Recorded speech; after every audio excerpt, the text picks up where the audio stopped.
ஆன விஷயம் நம்ம விஷ் பண்றதுக்கு ஒரு தடவை கால் பண்ணா போதும், விஷ் பண்றதுக்கு. அண்ட் முக்கியமான விஷயம் ஏதாவது சொல்லணும்னா அதுக்கு கால் பண்ணலாம். இல்ல சும்மா விஷயம்னு கிடையாது, சும்மா பேசுறதுக்கு தான் கால் பண்றேன். ஓகே, என்ன பிடிச்சதுனால தான் அவங்க கால் பண்றேன்னு எனக்கு தெரியும். பட் சும்மா கால் பண்றதுக்கு காலையில இருந்து சாயங்காலம் வரை நிறைய கோல் வந்து அவங்க இதெல்லாம் அட்டென்ட் பண்ணும்போது என்ன நீங்க வீடியோவில் பார்த்துட்டு தான் என்ன பிடிச்சிருக்கு, அதனால நீங்க கால் பண்றேன். அப்போ அந்த வீடியோ பண்றதுக்கு எனக்கு எப்போ டைம் கிடைக்கும் நீங்க கால் பண்ணா?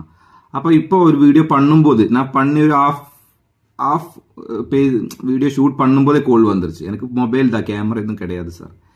அப்புறம் அப்போ அந்த வீடியோ அப்போ நான் அவங்ககிட்ட சொன்னேன், நான் கொஞ்சம் பிஸியாக இருக்குது, அப்புறம் கூல் இல்லை என்ன பேசாமல் இருக்கிறேன் நீங்கள் கால் பண்ணும்போது. அப்போ நான் அவங்ககிட்ட கேட்டேன், எத்தனை வாட்டி நீங்கள் எனக்கு கால் பண்ணியிருக்கேன்? அவங்க நிறைய வாட்டி கால் பண்ணியிருக்கு.